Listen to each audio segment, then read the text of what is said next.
Good afternoon and welcome on a beautiful day. My name is Jay Hamilton, and as the chairman this year of the Department of Communication at Stanford, I'd like to welcome you to the 49th Annual Carlos Kelly McClatchy Symposium. We're fortunate to have Susan McClatchy here today, and as a resident of McClatchy Hall and a longtime subscriber to a McClatchy newspaper, I'd like to thank you for what you and your family have done to promote the study of journalism at Stanford. So please join me in thanking Susan McClatchy.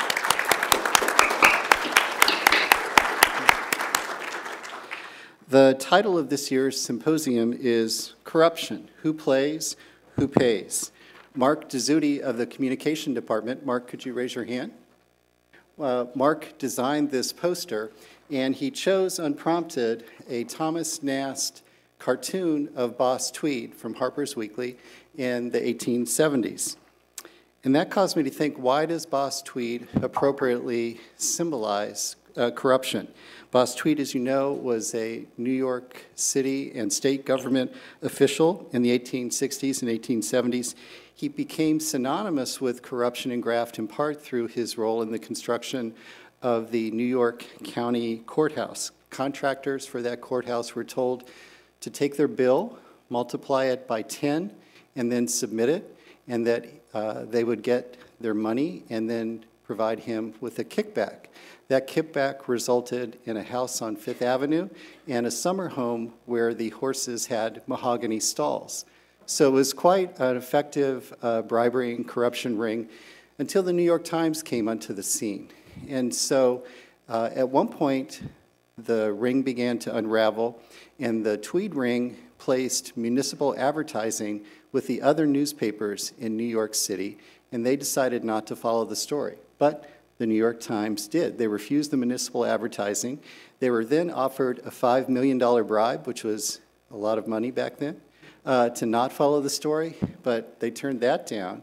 And then they published a special 4-page edition in English and in German, which had the data from the ring's corrupt set of books. So it was a very early example of data journalism. And in a press run of over 500,000 copies in New York City in the early 1870s, it resulted in the Tweed candidates losing and Boss Tweed eventually going to jail. Now, this was the Gilded Age. We refer to this as the Gilded Age, in part from the title of a book of Mark Twain that was published in 1870 called The Gilded Age, A Tale of Today. 1873 was also the first year that Yale inaugurated a chair in something that they called political science, and it was held by William Sumner. And in 1873, he explained, what I mean by political science is learning what the principles of social order are true, using not prescription and tradition, but data to examine how society operates in a scientific method. So in the Gilded Age, you had corrupt New York politicians, you had journalists using data from the New York Times investigating their operations, and early political scientists trying to describe the operation of politics through empirical scientific methods. So if you fast forward 140 years, today we have a very similar collection of people. Our panel today features a scholar and candidate from New York who's concerned with corruption, a leading data journalist from the New York Times who writes about campaign finance, and a political scientist from Stanford famous for developing new statistical tools to study representation in U.S. politics. We're very fortunate that they've agreed to come together today to discuss the question, how do you define and measure corruption or influence? The plan is that each panelist will speak for about 10 to 15 minutes, followed by a moderated discussion, and then we'll have questions from the floor. I'm going to introduce each of the panelists briefly now. Zephyr Teachout is Associate Professor of Law at Fordham University. In the fall of 2014, she was a candidate in the New York Democratic gubernatorial primary, where she captured over 34% of the vote in a challenge to Governor Cuomo.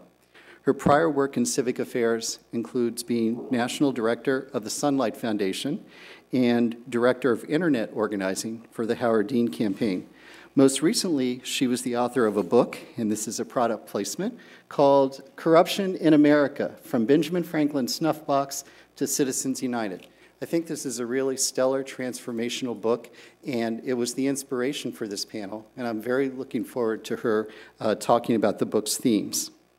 Derek Willis writes about the intersection of Congress and campaign finance for the New York Times Upshot blog. Prior to that, he built many of the political databases used at the New York Times, gaining an international reputation as a data journalist. He's worked at the Washington Post, the Center for Public Integrity, Congressional Quarterly. Last December, he released at the New York Times software called Bedfellows, which measures relationships among donors and recipients. If you're interested in the nexus between campaign finance and congressional policy, you really should be following him on Twitter because he parses FEC filings with a great sense of what's important and also a great sense of humor.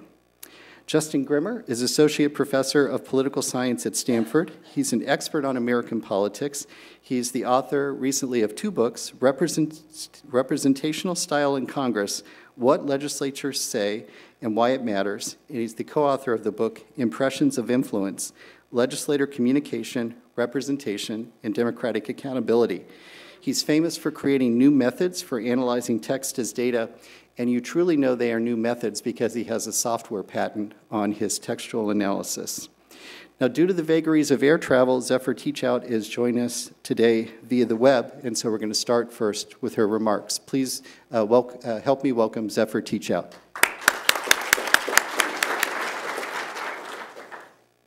Thank you so much. How's my sound? Is that good or? All right.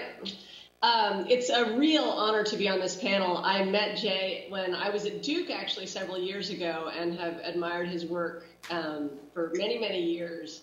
And then I wish I was there to meet Justin and Derek because they're both really extraordinary and innovative researchers. Actually trying to do the work of measuring and describing modern day corruption. So thank you, Susan, and thank you, all of you, for hosting this panel. I'm going to do sort of a Shakespeare in 30 seconds, talking about what the history of what corruption has meant in American law. That's the theme of my book, and what inspired it is that there's a current fight in law about the definition of corruption.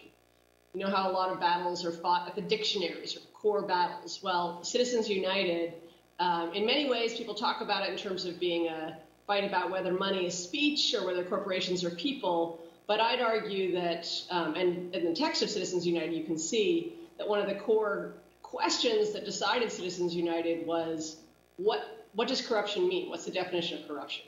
There's a 5-4 split in the current court about the definition of corruption. A majority, 5 justices now think corruption means only explicit exchange, that which they call quid pro quo corruption. But that's an unusual and ahistorical view. There's been a whole bunch of other views, held by many liberals, that corruption is largely a version of inequality. So when we talk about corruption, we're really just talking about unequal access. There's those who see corruption as a kind of inappropriate dependency. And then myself, and I'm going to claim a lot of American history on my side, but I'm willing to have the debate. I tend to see corruption as when those who have the capacity to exercise public power exercise that public power to serve private or selfish ends, to help themselves or their friends. So my vision is much more psychological, much more about motive. You know, an act is corrupt if it's fundamentally motivated by selfish or narrow desires.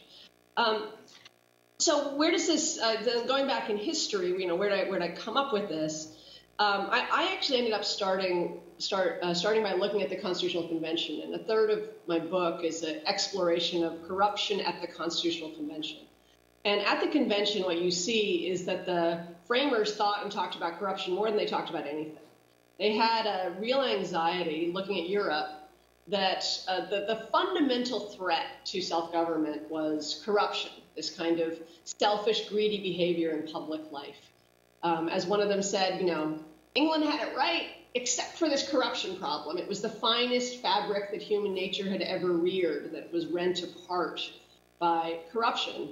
And so having decided to build a constitution, the question was, how do we build structures, structural disincentives, such that when people go into public office, they're capable of expressing public love and public orientation instead of private orientation. Corruption comes up in the Constitution more often than factions, more often than violence. Madison wrote the word corrupt 54 times in longhand in his notes on the Constitutional Convention.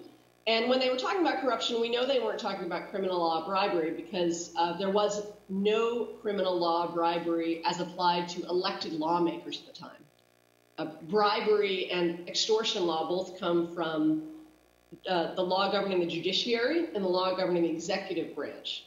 So judges shouldn't take gifts. No meat or drink can judges take. That's that's what we inherited from England. And there were also bribery and extortion laws governing those in the executive branch, but there weren't really bribery laws governing what those who were going to run for office should or should not accept. It's actually always been an awkward fit. So when they were talking about corruption, they were talking a lot of times about people who went into public office in order to get a better appointment elsewhere. They called this the problem of placemen. So the particular placemen they were concerned about was when people would go into elected office, be legitimately elected by their district, but they would do so in order to get some kind of favor from the executive. They'd seen this in England, where people would get elected from their borough in order to get a really nice sinecure from the king. And therefore, they had become placemen doing the king's bidding instead of doing the interests of their constituents. Actually, this so occupied the convention that the rule in our current constitution that forbids holding elected and appointed office was called the cornerstone of the Constitution by Mason. Another thing that I think sort of highlights the way in which they thought about corruption and how clear it was they weren't just thinking about explicit deals is they were anxious about gifts and the ways in which gifts could corrupt public officials. So we have a provision in our Constitution forbidding accepting a gift of any kind whatever if you're a American public official from a foreign officer. And that provision came out of that provision came out of an incident where Benjamin Franklin accepted a diamond-encrusted snuff box from the King of France. And people were very worried that that gift might then influence Franklin and make him be more sympathetic to French economic interests instead of American interests in his future public service. So throughout the convention, this question comes up over and over again. Okay, how big should the size of the House be? Let's ask what size would make it more or less corrupt. How big should the veto be? Well, if the veto is too large, if the veto number is too large, perhaps that will lead to the executive being able to bribe this small number of other senators, and that would lead to corruption. And by bribe, again, they weren't talking about criminal law bribery, but by giving some kinds of favors.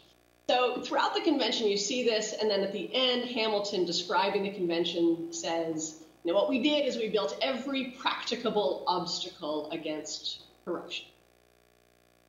That's when it gets really interesting, because then we have, these are all practical politicians, but then we have this dream of protecting against corruption, then entering the next 230 years of American history. And the rest of the book details it does not detail all the corruption scandals, otherwise I would have never come out of my book cave. I leave that to others like Derek to follow, do all the detailing. But it details what corruption has meant in law. And it's always been a really tricky fit with law. Think about it. If you're having a dinner party conversation about whether something is corrupt or not. Now think about being a juror. And you have to decide whether a gift given with intent to influence was given corruptly. That's the basis of our criminal bribery laws, is the corrupt gift of something of value with intent to influence an official action. When would you know that it's corrupt? When would you know that it's not? So some of the interesting puzzles in definition have come around. I'll just give a few examples. One is, are there ever instances in which a law was passed itself through so many different acts of corruption that the law becomes illegitimate? In the early days of the country, Georgia gave away for pennies on the acre millions and millions of acres of land when every lawmaker in the Georgia legislature, except one, had a direct stock interest in the company that got the land. So the companies that wanted to buy the land went to every Georgia lawmaker and said, here's some stock, vote for the giveaway. Land was given away. The people of Georgia were very upset. They were so upset that they threw out every single lawmaker in Georgia. That sounds so refreshing. We don't do that anymore. And then actually had a bonfire and burnt the bill to giving away this land. But there was still a legal question about whether the land sale to these companies was an enforceable sale. This case goes all the way up to the Supreme Court. It's a great case because it is the only case that I know of in which the court actually had to stop holding its oral argument because one of the lawyers had to go sober up. That was the lawyer for Georgia. Georgia did not do very well in this case. But the legal question is, can a law passed through corruption be so corrupt that it's not a law? And Justice Marshall ends up saying, well, I can't know the difference between corrupt and not corrupt because there's often inappropriate influences in the passage of legislation. So no, we aren't going to call this a fundamentally corrupt law. Another interesting puzzle that came up for hundreds of years and we sort of left behind was, when is lobbying corrupt and when is it not corrupt? Lobbying used to be a felony in Georgia. It was a felony in California. But the majority of ways in which courts dealt with the question of lobbying was through contract law, like whether or not you should enforce a contract to sell personal influence, right? There's a lot of contracts you can't enforce. Like you can't, in most states, you can't enforce contracts to sell sex. You can't enforce contracts to sell most organs, babies. There's things that you just cannot sell. They're not vendables, as sellable things, as the courts would say. And lobbying for 100 years was considered a non-vendable. You had the right to bring your own personal influence to a lawmaker and the right to hire a lawyer to do the technical work of drafting ideas, making public presentations. But you couldn't sell your personal influence. You couldn't sell, I'm going to go and personally influence, I'm going to go lobby, have a private meeting, give reasons privately. And actually, my favorite Supreme Court case of this, there's an old man from Virginia who's himself too sick to go to Washington, D.C. He's owed thousands of dollars by the U.S. government, genuinely owed it. And so he hires a Boston lawyer to go to Washington. The lawyer goes to Washington, has meetings, gets the money back, goes to the old man, and the old man says, thank you very much. And the lobbyist says, great, now will you pay me?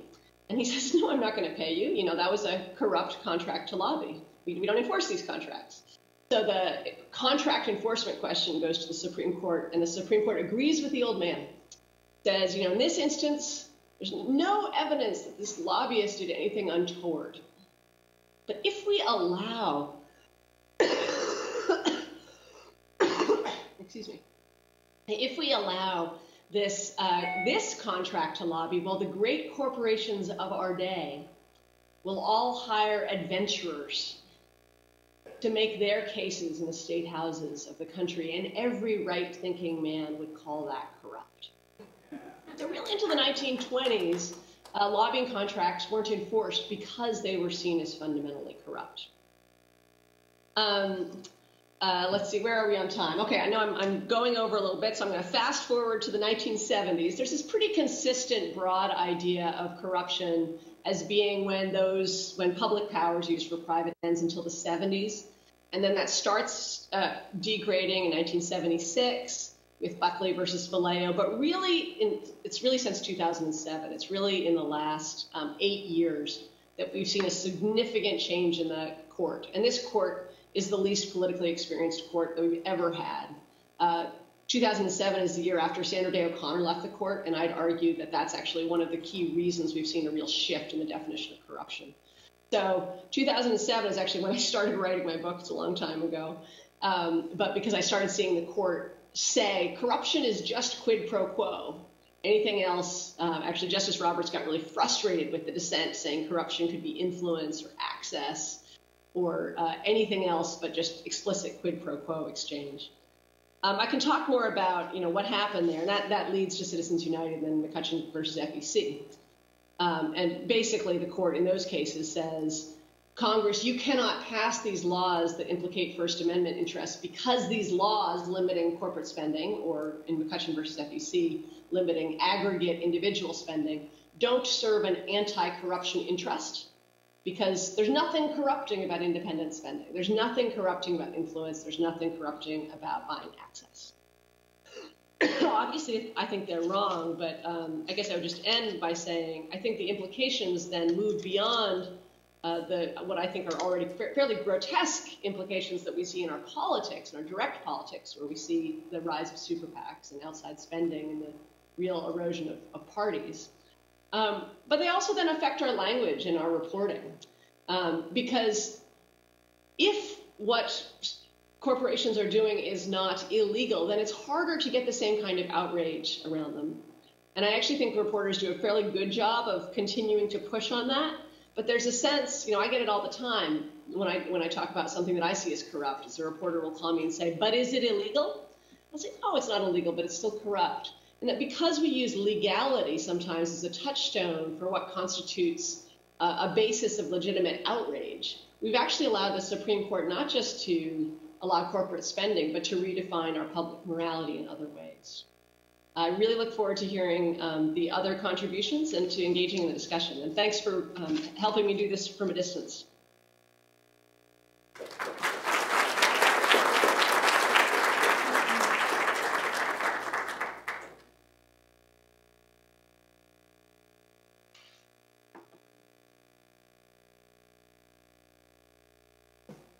Thank you, Jay, to you, to Justin, and to Zephyr. It's a privilege to be here, and I want to start out by saying that when I was a reporter at the Washington Post, almost 10 years ago now, I had the great privilege of working with some colleagues on a story about Jack Abramoff, who was described in terms of not just a lobbyist, but a super lobbyist, apparently, like a cape and the hood, the whole outfit. And there are a lot of things remarkable about that story and about sort of reporting on that story, but two things that sort of have stuck with me about that I think are kind of informative to the subject we're talking about today. One of them is that it was his colleagues who turned him in, essentially. His colleagues in the lobbying corps were the ones who told reporters first about what Jack was doing, and what he was doing that annoyed or angered them so much was he was charging a lot of money of his clients. And that's how it first came to the press's notice. Now, it's weird to say that in retrospect as a reporter because, frankly, that information was publicly available all along. And the fact that only lobbyists or other lobbyists were the only ones who really noticed it first isn't exactly a great testament to the work that reporters should be doing, or do. But it does lead me to the second point that I've taken away from that episode, which is that, I guess sort of a subpoint is like, it's great to work on stories that are sort of as vivid and full and rich as the Abramoff story. It's just that after that, when your editor comes and asks you to find some scandals or report on some scandals, it's hard to duplicate that. It's a bit of a come down from like, another Abramoff. That's both not easy, but also it's not quite exactly the right thing to be thinking of. Because corruption, at least in sort of the way that journalists kind of understand it, exists on a couple different levels. One of those is like the other fellow during that same period who got some attention, kind of preceded Abramoff, was a California congressman named Randy Duke Cunningham. Well, Duke Cunningham's corruption was the kind of corruption that frankly, like a teenager would come up with, which is, I'll take stuff expensive stuff from you and then do stuff to benefit you. I mean, it was the sort of the coarsest, most dramatic, obvious form of corruption. We don't see that very often, frankly, because even among most elected lawmakers, because whatever you may think of them, most of them really aren't that dumb. Because it takes a sincere ability to suspend sort of your own belief in your, mortality, your career mortality, to say, yeah, I will take those expensive furniture and that, that boat and all the rest of it, and it'll be fine. So those aren't the stories that we often get, and I think that's actually a good thing in the sense that, one, it frankly doesn't happen all that often where somebody is so transparently corrupt. But it does leave us in a weird scenario where when we report on these kind of issues, or when we try to cover a political system, we need to end up, I think, at a place where we're describing the system, which then will probably, hopefully, lead us to the examples, the individual instances. Unfortunately, for a lot of reporters, that's a kind of a backwards way to go about it, because we don't want to write process stories, we don't want to write about the system, we don't want to write about things that are hard to explain or don't have an obvious hook. People laugh and remember Duke Cunningham because of the ridiculousness of it. They'll remember probably the Aaron Schock story because of sort of the mileage reimbursement, sort of the smallness, seemingly, of it. And yet, the mileage reimbursement stuff, information was also public. And it was a public record that led to his ultimate undoing, in the sense that a very enterprising reporter from Politico went and found that in Illinois, if you sell your car, the state has to record the mileage on it. And the congressman had reported getting reimbursed for 80,000, actually it was more than that, many more than that, 140,000 miles driven on his vehicle, that when he sold it had 80,000 miles or so on the odometer. And that's a very, a clever and obvious sort of thing if you think to look of it, or if you think to act on it or ask about it.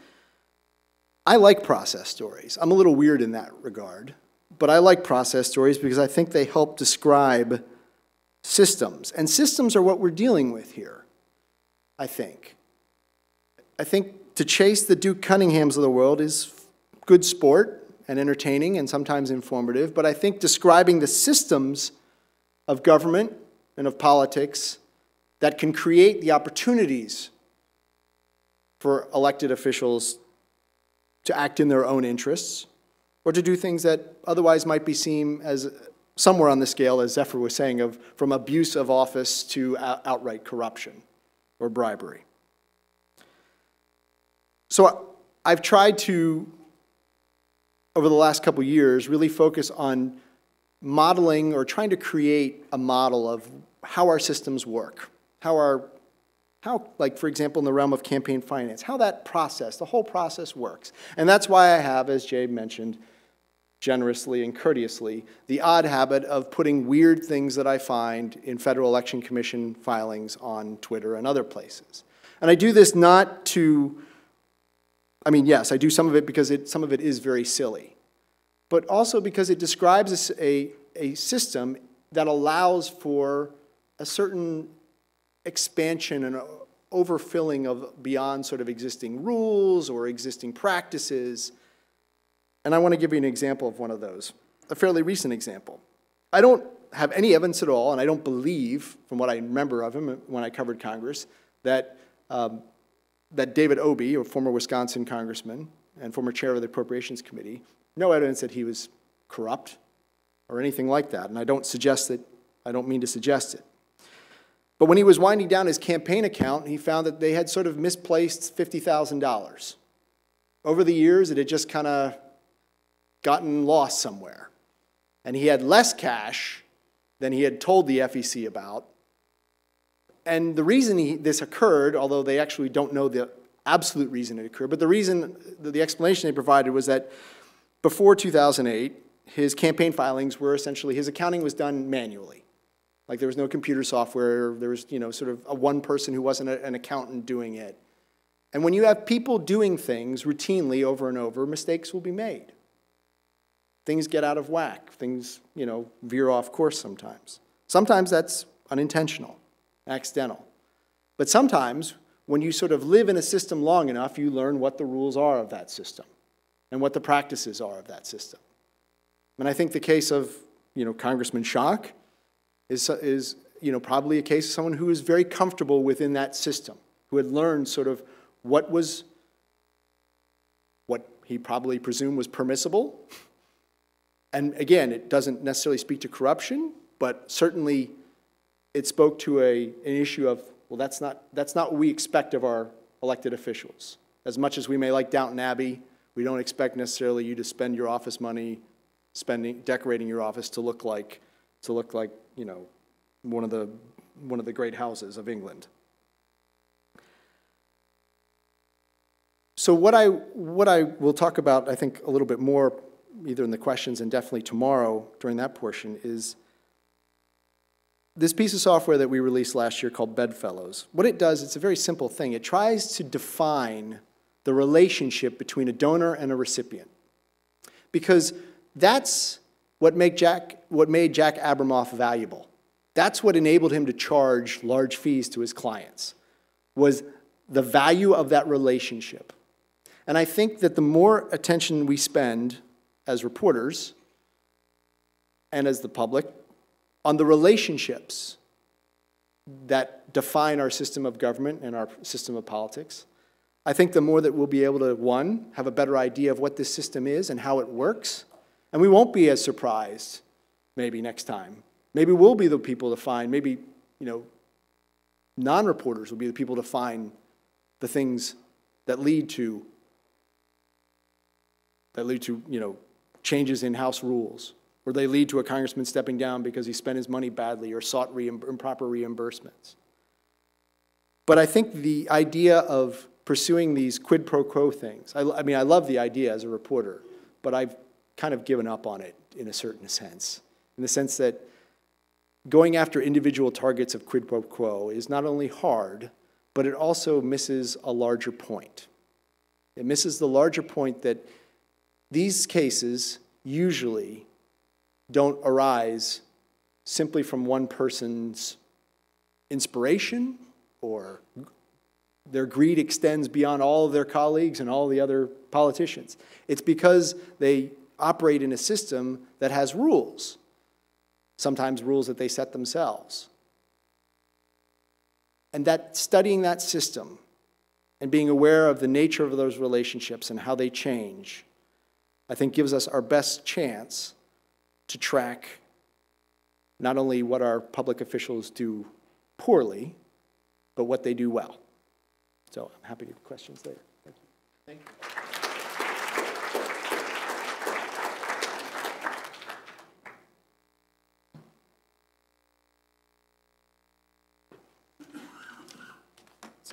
Thank you, Jay, for putting this together, and it's really an honor to be on the panel with Zephyr and Derek, both of whom work I followed very extensively. It's great to be here. Okay, so the charge is to sort of understand corruption, and so I'm going to offer it from a sort of social scientific perspective and give a bit of a brief history of where social scientists have been in the study of corruption. And I'll attack this from two big sort of questions that are related. So the first is, what do people want? What do corporations want when they donate to Congress? And so we might restate this as, what is money's corrupting influence in Congress? And then there's this related question about lobbying. What do lobbyists do, and what do they get for their clients when they contact members of Congress? And social scientists have had a lot of interest in understanding both facets of this sort of behavior that might be labeled corruption, and the sort of model that an undergraduate, very new to political science, might have about this corruption is actually the model that's been longstanding in the literature. It usually involves someone from the South, because their accents are more entertaining, sort of big-bellied fellow, many envelopes full of cash, sliding them across the desk, very subtly asking for favor. Okay, so this then has actually been the way in which political scientists have tried to uncover corruption, and perhaps happily for democracy, unhappily for the prominence of the field, this sort of search for the quid pro quo exchange has failed and failed miserably. I'll detail that more in a minute. So this is the longstanding literature, leads to very prominent Harvard political scientists Jim Snyder and Stephen Solbacher to ask the question, why is there so little money in politics? Sort of turns the whole issue on its head. But in its place, rather than this quid pro quo study, a more recent literature has found evidence that money exerts influence in Congress, though in more subtle ways. This more subtle form of influence raises new and interesting questions about what it means to pay to play within Washington.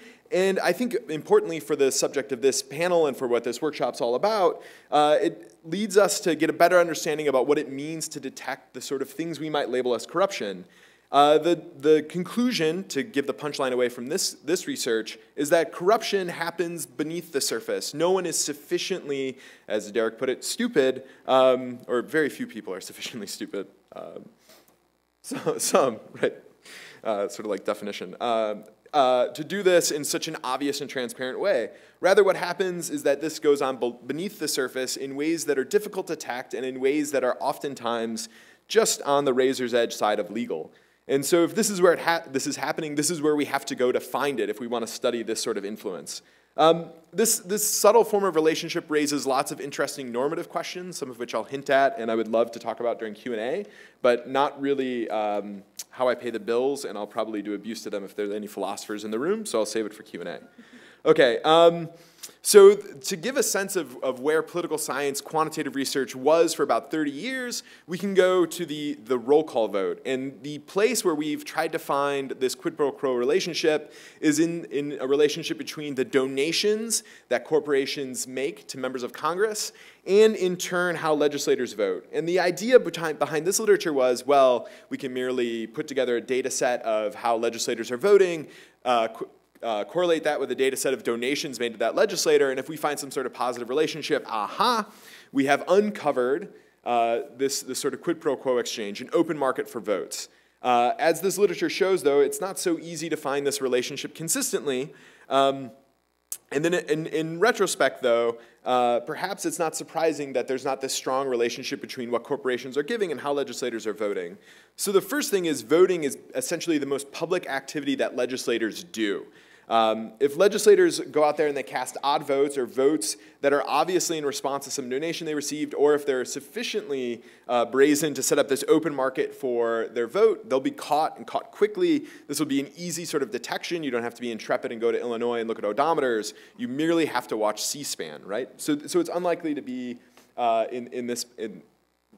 this relationship to exist here. What's more, though, and I think more subtly, is that most donations don't come from corporations. If you look at how campaigns are financed in the Congress, most of those donations come from individuals. Indeed, only 23% of donations that funded the 2010 congressional campaigns came from corporate PACs. Instead, 61% of those donations came from individuals. And as my colleague Adam Bonica's research shows, most of these individuals are donating primarily on ideological grounds rather to influence some particular policy. So I think a rejoinder that's probably popped into lots of your heads when I said that is that, well, super PACs are changing everything. We can now spend unlimited money, and so we've seen this flood of cash into elections, and this is then going to set up a situation where we could have this sort of maybe more open exchange. But in fact, the flood of cash that has come from super PACs, and there has in fact been a flood, has not come from corporations. Indeed, one analysis suggests only about 11% of super PAC money comes from businesses. So it's not corporations that are doing this. Instead, it's these odd, wealthy individuals who are spending massive quantities of wealth in order to influence elections for some reason. It's not always clear. A lot of it has to do with vanity. Some of it has to do with their own personal beliefs, and maybe some dash of conspicuous consumption. But it seems unlikely they're trying to buy particular votes on particular issues. And so what this long research has suggested then is that this correlation that perhaps could have been uncovered maybe wouldn't have been that interesting to uncover anyways. So I think the most common indictment that we see of the political system, the easiest to do, and I think the one that packs the least amount of punch is to do something like say, this member of Congress has received X number of dollars from people associated with the oil industry, and lo and behold, they vote against renewable energy. This shows nothing, right? This merely shows that this congressperson has received donations and they vote a particular way. It doesn't even begin to establish the conditions we'd want to show that these donations exerted some influence. It's merely an interesting correlation. A similar analysis has been applied to lobbying efforts. Indeed, if there's sort of a quid pro quo exchange around lobbying, we've yet to detect it in any sort of systematic way. Indeed, the key pattern that we need to keep in mind when trying to understand what lobbyists are doing is that lobbyists tend to contact people who already agree with their side. Right? So if persuasion is their goal, or if their goal is to purchase sufficient number of votes to get their laws passed, this would be an incredibly odd way to do it. Indeed, a silly way to do it if that were the goal. Instead, there is a very different sort of goal in mind. And what a more recent set of findings and research designs have shown is that what donations seem to be doing and what lobbyists seem to be exploiting is access, which has been mentioned several times already today. And this access, though, we shouldn't conclude that it provides individuals some sort of unchecked influence over what happens in the legislative process. This access really buys individuals a very subtle form of influence over what legislators are doing. In fact, it appears to be affecting legislators' priorities. This is certainly problematic, but it sort of limits the scope of what we might think of this corrupting influence. So let's first consider the evidence that corporations are donating to gain access. And so there are some recent papers that demonstrate how corporations target their spending by relying upon variation in individuals' political power that doesn't have a lot to do with all the other things we might think go along with donations. So for example, Andrew Hall and a collaborator, and Andrew's joining our political science department this fall, has used a creative research design called a regression discontinuity design to demonstrate that corporations target their money at incumbents who hold powerful regulatory power over that company.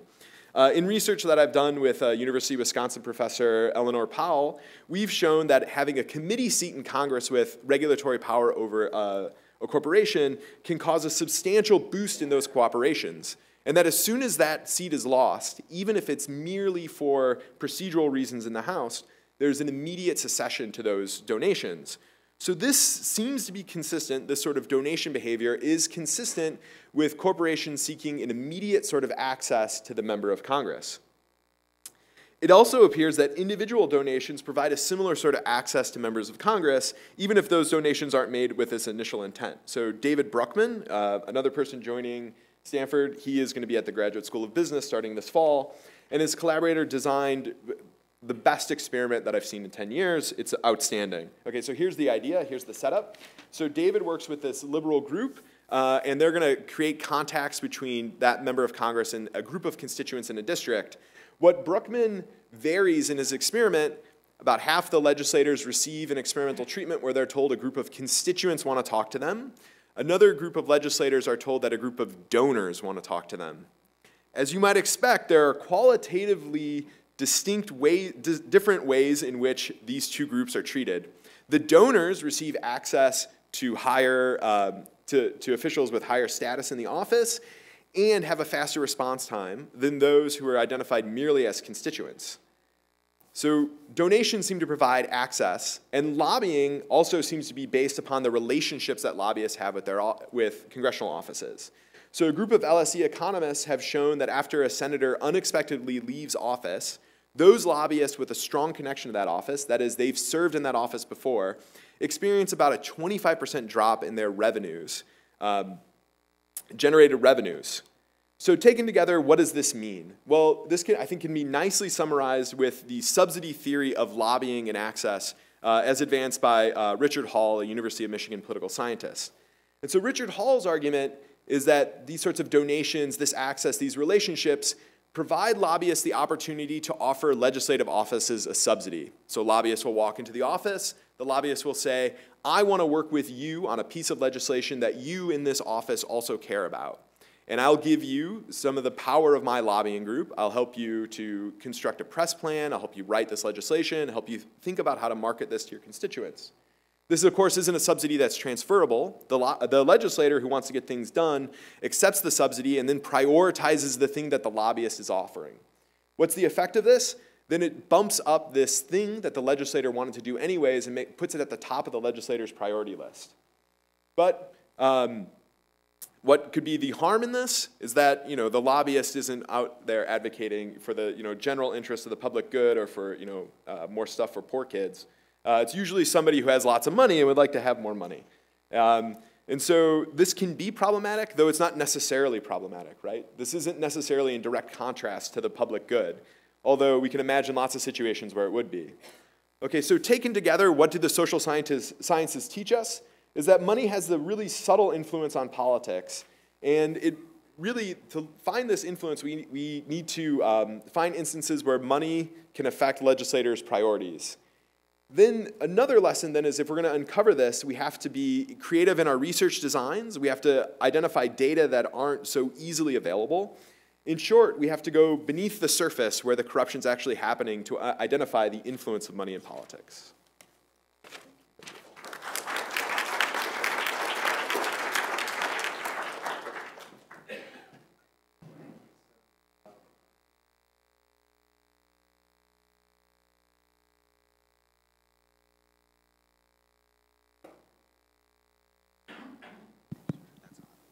Okay, thank you.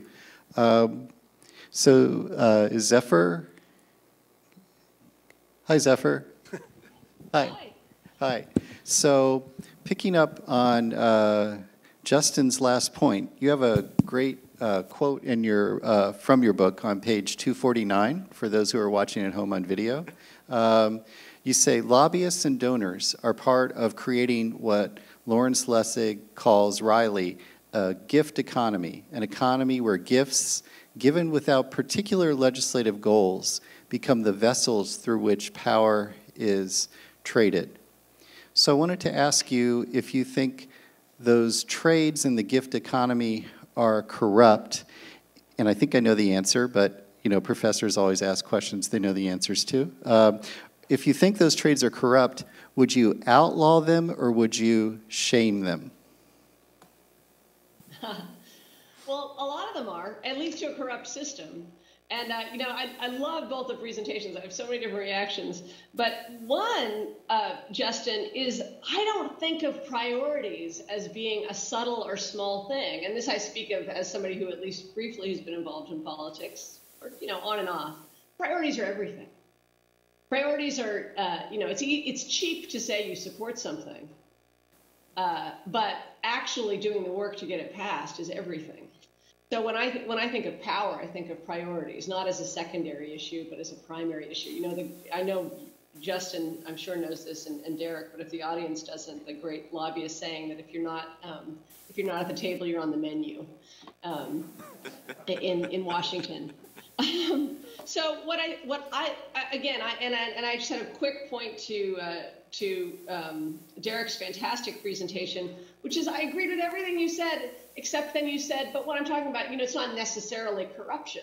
And I guess that's part of my question is why don't we dare call what we see as corruption? Why do we give to the Supreme Court the authority to say, well, they've said it's not corrupt, therefore it's not corrupt? Whereas I think the kind of influence you're talking about is often deeply corrupting. So I think it's corrupting when again public power starts to be used as this channel for really private interests. And I think what is so insidious about it, and Justin does a nice job of describing it, is that those in power may not even feel it. Because if you spend 70% of your time fundraising, which some Congress members do, you're not having transactional calls, but you're spending 70% of your time with people, most of whom may, for instance, support school privatization. That's something big that I found in my own personal fundraising running for governor, is that a lot of rich people don't really like teachers' unions. Whatever else they like, they're sort of like, please don't, I don't love teachers' unions. So you gradually are in a social community in which supporting teachers' unions is just not what's done. And so it gradually fades away as something that you want to do because your entire social network, whether it's through lobbyists or donors, is opposed to teachers' unions. So it's like, why am I bringing this up when it's just going to cause tension in this conversation?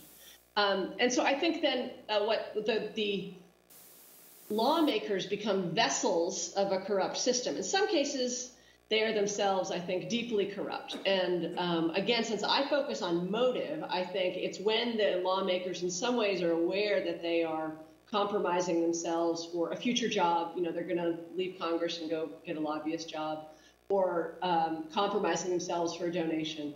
But in a lot of cases, I think the real corruption is on the private parties who are hiring the lobbyists. The companies themselves are the corrupt actors. They are hiring the lobbyists to corrupt our system. And so I think that's where the corruption lies. I think in terms of outlawing it, I don't think we should outlaw lobbying. I've thought a lot about it. I don't think we should. I do think, you know, really strong revolving doors are important. But I do think really clear, bright line rules are important. So public financing may not sound like, well, forget what it may sound like. I think public financing is the single most important thing most important reform we could pass to do anything about corruption in our system. That's not outlawing anything. That is just freeing lawmakers to be able to be popular without having rich friends. That's it. That's it. Just that simple freedom, I think, would do so much around corruption in our system. And the other big reform that I'm in favor of is returning to a serious antitrust policy, so we break up these big corporations, because there's a handful of them. It's not, most corporations aren't involved in any of this influence peddling. There's just a handful that are really at the source of, I think, this corrupting of our government. That's great. Derek, when you're writing about this, I wonder if you use the word corruption in your articles or if you shy away from that. So this probably won't, I don't really have a great answer for Zephyr, which she's probably not terribly surprised to hear. I think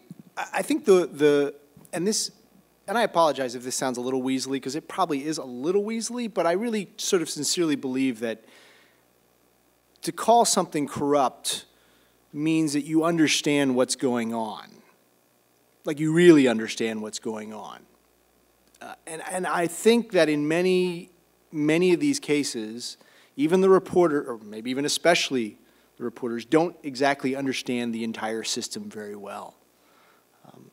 I think, obviously, there are the other reasons why we don't often use the word corruption in the sense that it becomes like a charge that is, you know, this does get tied up in the sort of the, well, this is a legal question, and we're not the, you certainly don't want journalists as judges for the most part, but I also think that, like, I think it's more to me personally the idea of, until I really know what happened and really understand that and the system that from when that behavior derived from, I think it's difficult to say, to assign the word corruption, because it does have like these questions of motives, which are important questions. I mean, and totally legitimate, and I think are important, as Zephyr said, to the understanding of what we believe to be a corrupt act.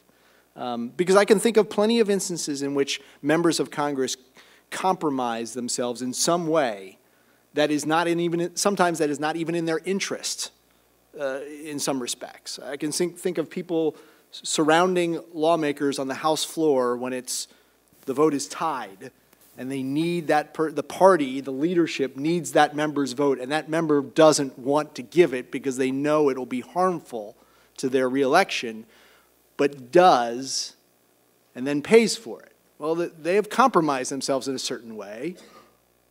Now, it's not the way that I think, that Zephyr talked about and meant, but in a way, like, there is an odd sort of transaction that goes on there that is difficult, that is opaque and complicated and complex. And my only other sort of comment on particularly on what Zephyr said, which she's a smart lady, is that her phrase, how many of the lawmakers' rich friends that they need to have for fundraising, how many of them are their actual friends? Like, how many, because I think what Justin, in some cases they have some actual rich friends. But I think, when Justin was sort of talking about a lot of the literature here, like a couple of years ago, 4 or 5 years ago now, I had this great idea that I would write some software that would alert me when longtime contributors stopped giving to members that they regularly gave to. You know, I started looking for sort of the absence of the contribution. And I thought, this is going to be great. I'm going to get like a whole bunch of stuff where like, I'm going to find out like the moment the relationship went south. It turns out that these people will give money almost in every circumstance except when, as Justin detailed, when that person ceases to become important, you know, ceases to be important to them. And like the best example I can give to this, and one will probably be pretty familiar to Zephyr, is Charlie Rangel. Charlie Rangel got a lot of money from a lot of financial and insurance companies until the moment he was not the ranking member on Ways and Means anymore. And then they all went away. And they went away so dramatically together to the extent that when he ran for re-election the next time, Charlie Rangel, a 40-year member of the House, was forced to go and ask his colleagues for money from their own campaigns to fund his. And so I can certainly understand, and we've had examples in history of where a person's wealthy friends got them into trouble. But I do wonder how many of Charlie Rangel's wealthy friends were really his friends, because when he wasn't important, useful to them anymore, they weren't around. So I'd like the audience to start thinking about questions. We'll do one more question from the panel. In social science, there's something called mixed methods, where you sometimes use data and you sometimes use interviews. So Justin, we actually have a candidate here, and so I wondered, is there a question from your research world that you could ask Zephyr that she could reflect upon in her life as a former gubernatorial candidate? If he doesn't have one, I will. I do. Yeah, so I think there are obviously millions of questions to ask. I think the one that sort of comes to mind is how a candidate who is so clearly for transparency, not being corrupt, how a candidate with that as the message then comes into tension with the need to sort of fundraise. Why does this come up? Because like my other hat is I do a lot of messaging stuff, and you can imagine the immediate messaging tensions that come from the campaign in the office. How do you attract the sort of volunteers who worked for Zephyr, I'm sure, with also the need to be able to put up billboards, run TV ads, etc. So Zephyr, how did you do it? Well, we raised $880,000, which is actually not that much money in New York State. And we did it in 3 months, and at the end it was because we got the media attention. Because you raise money in order to get media, as an insurgent candidate, and media is the oxygen, and you need to raise money to get attention as much as you need to raise money to get TV ads. So we actually didn't do any TV ads or any mailings. But I just so what I did practically is I just did the work. It's 40 hours a week fundraising, 15-minute segments maximum. You sit with a fundraiser. If you start to talk for more than 15 minutes, they go like this. You got to speed up, move on to somebody else. I say I did 40 hours a week. I would avoid it like the plague, like most politicians. So probably it was closer to 30. It felt like 80.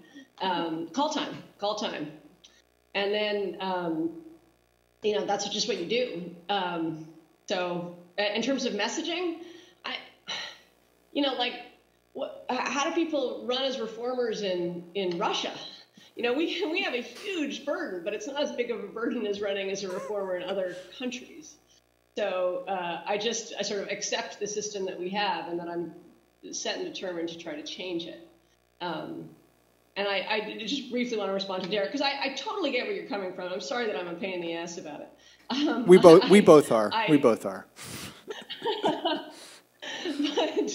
But it's something that I keep thinking about, because corruption is a word in which people with power use to accuse people out of power, used to accuse the powerful. And so it's like, how do we reintroduce this word if we're cut off from it? And I love the sort of Ida Tarbell, Lincoln Steffens systems kind of thinking. But ultimately, back to your question, Justin, and actually this relates to Derek's comment. Ultimately, let's say I wanted to raise $20 million, right? And And I wasn't lucky with the press. So I couldn't count on press oxygen. I was so lucky, and my opponent made so many press mistakes that I got much more oxygen than most candidates in my situation. Most congressional candidates don't get any press oxygen, so you need to raise a ton of money so you can get to people. And in that case, I think the problem, Derek, is not that these people are my friends, but that 90% of whoever is on my call list is probably going to have a shared view on certain aspects of education and certain aspects of taxation, right? They don't need to be my friends. But if 90% of the time I'm talking to people, so 5 of them drop off, that doesn't matter. But if the whole board of donors has an ideology, then it's really hard to raise $20 million from that board. And I think that's what's leading to the lack of ideas right now. Like, there's a lot of talk, but not a lot of really interesting ideas about our economy, I think, in part because the board has such a limited ideological scope. All right, so questions from the floor, raise your hand, and Mark and Vignesh will pass. And please make it in the form of a question. Yes. Sure. This is just happening, and I didn't realize it until I was watching, I think it was CNN this morning. But the helicopter that landed, the true story was he wanted to protest campaign finance reform. And what I found very interesting is prior to me hearing that this morning, everything I heard was security. And then this morning they brought up journalist responsibility, or whatever the words were, that this journalist supposedly knew he was going to do it and never said anything. So I guess my question is, how do we keep on top of it so what the real message was that that guy wanted to get out there stays out there? Because I imagine the 24-hour news cycle is going to go back to what they really would rather talk about than the bigger issue. I'll take a stab. I'll take a stab at this only because, I mean, I say this, I guess a couple things you understand. One is that I live in the DC area and work there. And my first reaction to this was, I had 2 immediate reactions to this incident. One was, I can't believe he wasn't shot down, and why wasn't he shot down? And I say that not as a, out of like cynicism or cruelty, but out of the fact that I was in the Capitol building on 9/11. And I just assumed that the airspace over the mall, that we kind of got that after that. Now, I shouldn't have, frankly, but I think you do, or at least I did. And so when I heard that it was about campaign finance, that his pitch, his platform, his reason was for campaign finance reform, I thought, well, I can see that. Like, I can see the reason for not only, like for trying to do something dramatic. I was like, but boy, I can't imagine something that would, like if he had talked to anyone in Washington about it and said, my plan is to land a helicopter on the west lawn of the gyrocopter on the west lawn of the Capitol. Do you think they'll pay attention to my message? Honestly, I would have said, no, they're going to, like, if you're lucky, if you make it, they'll ask why you made it. Because there will be hearings on Congress about this incident, but there will be about why he was able to land a gyrocopter on the west lawn of the Capitol. There will be no hearings about campaign finance reform that come from this incident. And so, like, But you realize, how else would he get his message out there, so, right? And this was, and again, like, people, like, my other instant reaction was, gosh, it would be nice if, like, not nice, this sounds too harsh, but essentially, to me, like, the way to get members of Congress's attention about something is to vote. Yeah. I mean, is to show up and vote. And he may do that all the time, and that's great. But honestly, like, they will pay more attention to that, or call their offices. But not based on what you just said, right? But what I'm saying is, like, but maybe showing up in a gyrocopter is, I mean, I think, like, you give members of Congress an excuse to put you, to sort of pigeonhole you or whatever. I mean, again, like, I don't question the man's motives, his sincerity, any of that, because you have to be pretty sincere to want to risk your life as he did. But it's a difficult question. I was actually going to ask Zephyr some version of how do you, is it the Congress, is it the courts, or is it electing people? Like, what's the method? I don't know what the method is. Chris, who has the microphone? Yeah, Chris Larson. so this is a question for Derek again, but other people may want to weigh in on it. I'm really interested in the idea of the relationships being the telling force. And I'd love to hear a little bit more about the Bedfellow software. Sure. And how it works and what it's shown you so far. So it's not it's a fairly limited in scope in the sense that it works with political action committee donors. So PACs, not individuals. We're going to probably eventually get to doing it with individuals.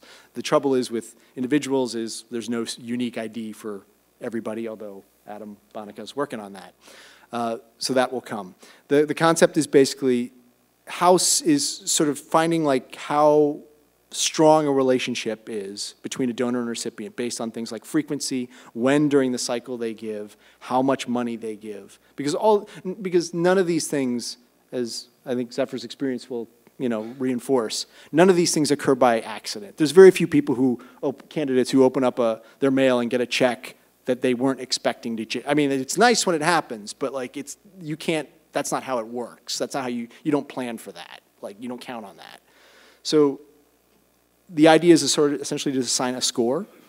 And then once we have those scores that define sort of the closeness of the relationship, is what I've used it most often is to then compare sort of lawmakers to each other, recipients to each other, and donors to each other in terms of, is this a similar, who's their cohort? Who are the people who get money from the same types of donors they do? And as you would imagine, a lot of it breaks down along partisan lines.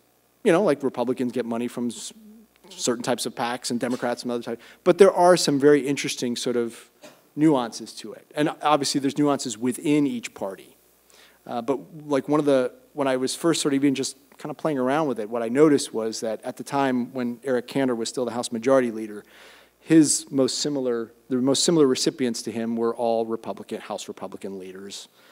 And then when I looked at Steny Hoyer, who is the House Democratic whip, all of his most similar, the folks most similar to him were all House Democratic leaders except for Cantor. He was the only member of the Democratic leadership, and indeed member of the Democratic rank and file, who had among his 10 most similar donor, recipient person who got the money from the same types of donors. He was the only one that had a Republican on the list.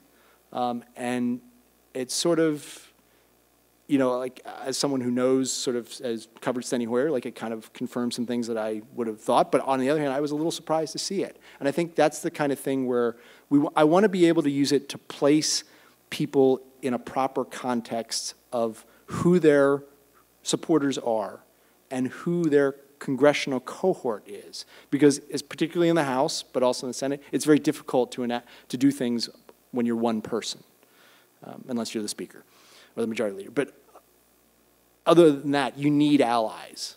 And I think we've done a relatively poor job, frankly, of defining who congressional allies are and why it works when it works and why it doesn't when it doesn't. Hi, yeah, for Zephyr. Say briefly, what I really love about this is understanding the new machine politics. Because we sometimes think of machine politics as sort of days of yore, but it's this, but what both Derek and Justin are talking about is the machine, but we don't see the machine on the surface. So, the machine underneath. Yeah, this is for Zephyr or Justin. We have 195 different countries on the planet. We're not doing so well on corruption. We have a lot to learn from other countries. Do you have names of researchers or articles, books you can think of that address comparative corruption techniques?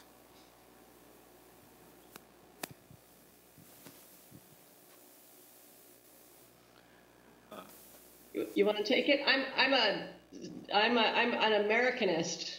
The book is Corruption in America. If I did Corruption in the World, I'd be in trouble. But there's a serious point in there, actually, which is that although I would claim that my definition comes from Aristotle and his sort of definition of corruption as when those in power seek their own interest. I actually do think that there are culturally specific meanings, and that some of the efforts to universalize corruption have been a little bit problematic. However, I think there's the little interesting research that I've looked at, and someday I got to go look at it a lot more, suggests that as smaller countries, smaller democracies, not smaller countries, smaller democracies may have some greater success in anti-corruption efforts. And I think the idea is that you have we sometimes use the language of accountability. That's sometimes dry language for me, but that you have a much more intimate relationship between the governors and the governed, and that may be important.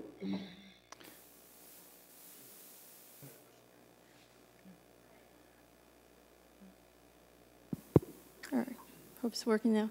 All right, I have a question for all three panelists, and I'll make it really fast. Imagine there are two worlds. In the first world, there's limits on all contributions, but you don't know the identities of the donor. In the second world, where things are flipped, there's no limits to contribution, but you know who the donors are. Which world would you rather live in?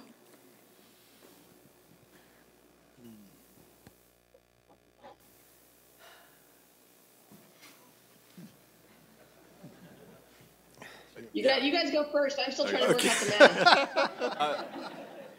Okay, so my answer, in the spirit of dodging the question, I think the devil's in the details. So if we could put like really hard caps on the individual donations, something like $10, and have a robust public financing system, then I'd much prefer that world to one where we put caps of $200, which already starts to be a lot on the sort of median income, and we don't know the donors. I think nowadays we have, through super PACs, we have a system where people through outside spending can spend a lot, unlimited amounts, and that's largely anonymous, except they don't want to be anonymous. There's some amount of like prestige and celebrity that comes with blowing a small country's GDP on an election because you can, right? And so certainly like a very tight cap with public financing I think would be preferable if those small donations were anonymous. So I'm going to try and give a worse answer, which I think I can. The first scenario is probably morally preferable, but would put me out of a job. The second scenario is probably less morally preferable, but that would make my job a lot easier.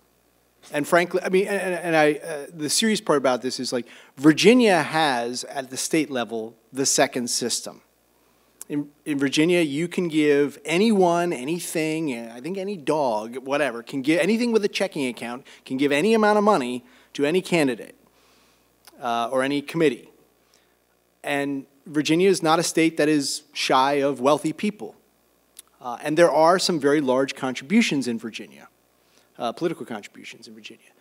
There are very, very few seven-figure contributions, and almost none that I can think of, and there might be one, but almost none, that go directly to a candidate. And I think that's because if you literally have, like, I mean, I suppose as they would say, like, the optics of that are kind of horrendous. To be like, hi, here's $1 million, and I in no way am influencing your campaign. I mean, like, there's some, there's some level of indefensibility of that has so far prevented Virginian candidates from soliciting, at least, or successfully soliciting seven-figure checks. Now you might say, wow, that's a pretty low bar.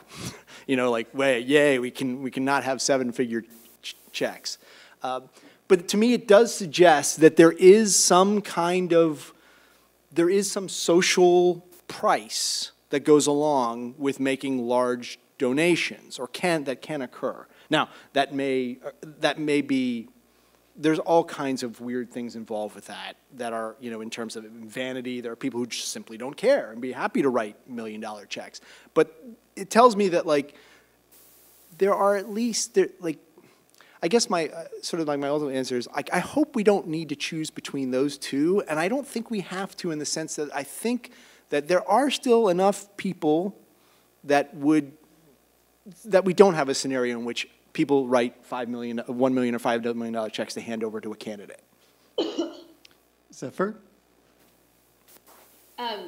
So I mean, look, I'm always going to prefer, and I agree that $200 is a lot. I'm always going to prefer, really, really, really low limits because, $500 is a lot. $2,000 is so much money, and that's our current. We're in the $2,600 area for federal contributions, and in New York it's $60,000. So, we're out of where humans live. So I'm always going to prefer that.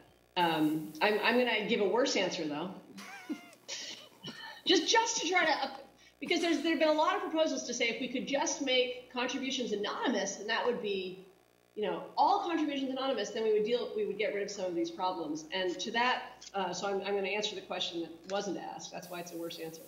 But I do have a pet peeve with that, and it's a little bit of the lawyers typically. How there's all these jokes about lawyers, and the jokes about economists are. When you make fun of economists is you say, imagine a spherical cow. Just that sentence, that's what they do. And so imagine anonymous major donations. You just can't. That doesn't exist. It doesn't matter if you don't know the identity. You know the deep source of power. And so fundamentally, I think in all cases, as much as I care about transparency, I care about power more. And anyway, that anonymity is not going to get us out of any of these issues. Okay, sure. I love the discussion, and it seems the major focus is, given that we have a system that is rife with money fueling the engine of our system, how do we prevent corruption? But if we work back and say, why do we have a system that is rife with money at all? If I came from another planet and interviewed you and said, so how do you designate your leaders? And you said, well, basically, they kind of try to, what correlates with people getting elected? Say, well, basically, those who can spend the most money have the greatest chance of being elected. And I go, really?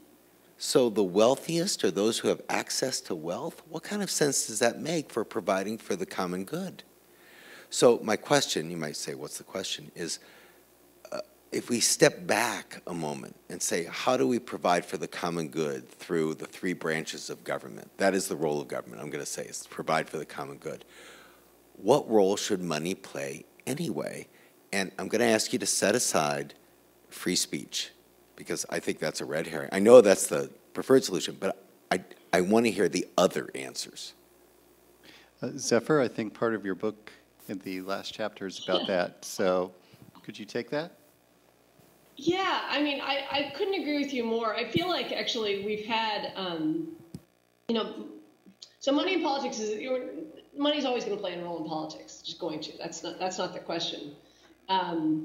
But we have had, over a century of a system of private financing of elections. We've always had private financing, but for a long time we had people who were employed by the government would finance elections. Under the sort of pre-Pendleton Act, pre-civil service reform, you would have people who themselves expected to get jobs in a partisan administration would fund campaigns. When that was broken up, and ever since then, we've had private financing of elections. And so we keep trying to put limits on spending. And I think that's problematic. We should actually just really build a system to elect people based on their ideas and their leadership. And I think that is a public function, much the way that public roads is a public function or public education is a public function, which is why I believe in public financing of elections.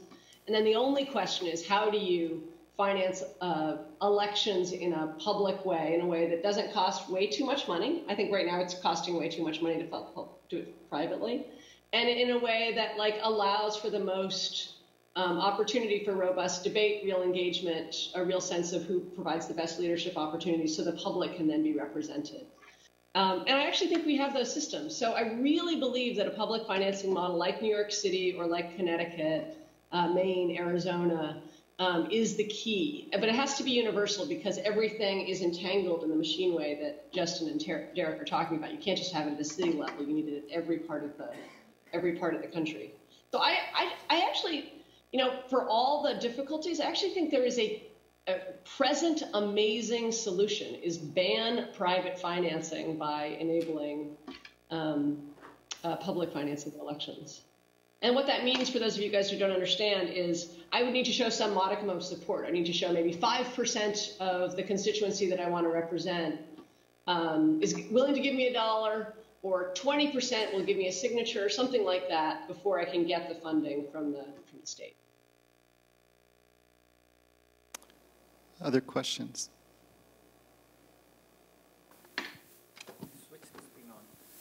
I am an investigative reporter out of India, Bangalore. Since you folks talked about the Gilded Age, we're in the Gilded Age in India now as we speak, real estate included. The question to Zephyr and you both, we hear a lot about liberal versus conservative divide that exists in the US in India. How much of this tension that Zephyr spoke about the definition of corruption itself being up in the air, going to the Supreme Court and so on, I mean, how much of that tension is actually because of that kind of divide? Is it related to that divide at all? Does it mirror that divide? Or is it not? Justin, you want to take that first? I mean, one of the things that's true about American politics is that the role of money is prevalent in both parties. So we have big money donors that come from the right and big money donors that come from the left. You know, the Obama campaign was this machine able to generate lots of money. Some of that came from small donors. Most of it comes from bigger donors, people with lots of money. And so you end up in situations, so on the left, where people may make indictments of things like super PACs and Citizens United, but then at the same time solicit lots and lots of donations from very wealthy people. Very similar things are happening on the right, but then also it seems nowadays to run for president as a Republican, you also need sort of a patron of the sort of Adelson variety. And so I think this sort of influence of money is a nonpartisan issue in like the worst possible way, in that both sides have vested interest in maintaining some version of this arrangement. Zephyr, your response on the left-right divide? I think that's right. Having said that, the push for public financing is coming from Democrats primarily. There's no real deep necessary ideological reason for that, but that's the way it's shaken out. And so Hillary Clinton has come out against Citizens United. I think that's right now a pretty easy thing for any politician to come out against. The polling is really high against Citizens United. What you want to see actually is whether somebody like Hillary Clinton would come out, not just saying she's in favor of public financing, but actually doing something about it. And in my state, in New York, there's going to be a really interesting thing that's going to happen in a couple of years, because probably we'll get a Democratic Senate in the state, which will lead to Democratic control overall. We haven't had a Democratic Senate, Assembly, and governor. And Democrats all say they're in support of public financing, but with complete Democratic control, the question will really be put to the test about whether those candidates actually want to have public financing of elections. So there's a lot more possibility for reform within the Democratic Party, at least on paper. And I think there's some possibility in the Republican Party, but not from the leadership.